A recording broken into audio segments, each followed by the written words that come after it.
Next up, we got a first place for our Wednesday night series. And this Wednesday night series, it's a combination of bad weather, cold weather, windy weather, that sort of thing. We have a year-long, about 50 races. And first place this year, getting his crew out there, making sure the boat works. There was only about 5 points between the win and the second place winner. We've got first place Leprechaun, Jim Connor.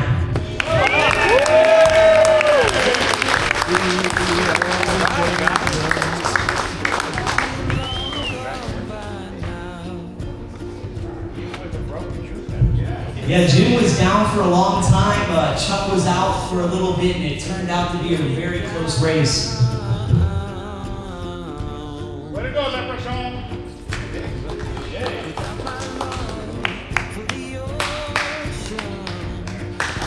All right.